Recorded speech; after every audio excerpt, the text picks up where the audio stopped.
दिल्ली में एक ऐसी वारदात हुई है जिसकी वजह से दिल्ली सहमी हुई है। दिल्ली के लोग अब ये सोचने को मजबूर हो गए हैं कि क्या इसी इसी तरह की दिल्ली में या इन हालात में दिल्ली में हमारे और आपके बच्चे या परिवार के लोग भविष्य में जी पाएंगे। हम इसलिए ये सवाल आपसे पूछ रहे हैं क्योंकि दिल्ली में एक ऐसा मर्डर हुआ है जिसको शब्दों में बयां करना बेहद मुश्किल है। हम यहाँ पर बात कर रहे हैं साक्षी मर्डर केस की। एक 16 साल की लड़की की हत्या कर दी गई। ये यूं कहें कि 10वीं क्लास की एक बच्ची जिसने अभी 10वीं क्लास पास की थी उसकी हत्या कर दी गई। लेकिन जिस तरीके से अब इस वारदात को अंजाम दिया गया उसकी वजह से दिल्ली सवालों में है। खासकर वो लोग सवालों में हैं जो उस हत्याकांड के वक्त वहां पर मौजूद थे।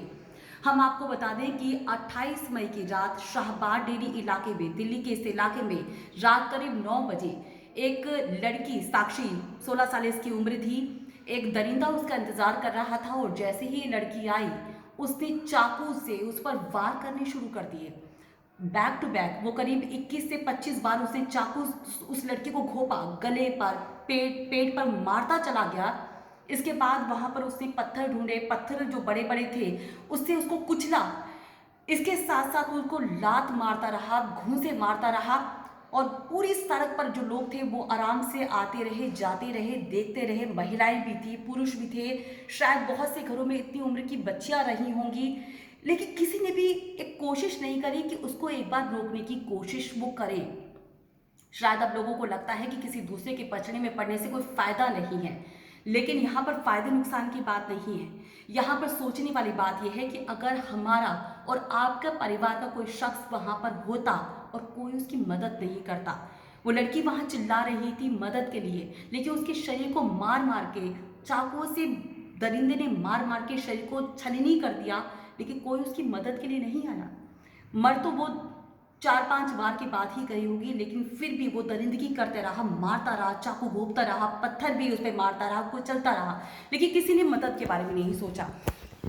हमको आपको सोचना पड़ेगा कि अगर ये मानसिकता हमारी रहती है, हम ये नहीं कह रहे कि उस लड़की के कैरेक्टर के बारे में सोचा जाए। बहुत से लोग कह रहे हैं इसमें लव जिहाद का मामला था, किसी का कहना है कि लव ट्रायंगल का मामला था, और इस तरह के मामले आजकल होते हैं। लोगों की ये सोच बन चुकी है कि आजकल लड़के लड़कियां ऐसे करते हैं और इसी वजह से इस तरह से हत्याकांड होते हैं, लेकिन ये सोच सही नहीं है। उनमें से अगर कोई हमारा भाई, परिवार, कोई भी हो सकता था, अगर हम वहाँ से गुजर रहे हैं, कोई ऐसा हत्याकांड, दरिंदगी कर रहा है, तो कम से कम एक शख्स को तो वहाँ पर आवाज़ उठानी चाहिए थी। क्योंकि अगर एक आवाज़ उठती तो शायद उसके समर्थन में 2 और आवाज़ उठती, शायद उस बच्ची की ज़िंदगी बच जाती। इसलिए हमें सोचना बहुत ज़रूरी है इस समय कि क्या इसी तरह की दिल्ली, इसी तरह का वातावरण, इसी तरह का समाज हम अपने लिए, अपने परिवार के लिए, अपने भाई बहनों के लिए, अपने बच्चों के लिए बनाना चाहते हैं। क्योंकि कहीं ना कहीं भविष्य में इसकी वजह से हमें और आपको इसकी कीमत चुकानी पड़ेगी। तो इसलिए हमको सोचना पड़ेगा कि क्या हमारी ये मानसिकता सही है कि हमें किसी दूसरे के पचड़े में नहीं पड़ना चाहिए। आप और हम एक बार इस पर ज़रूर विचार करें।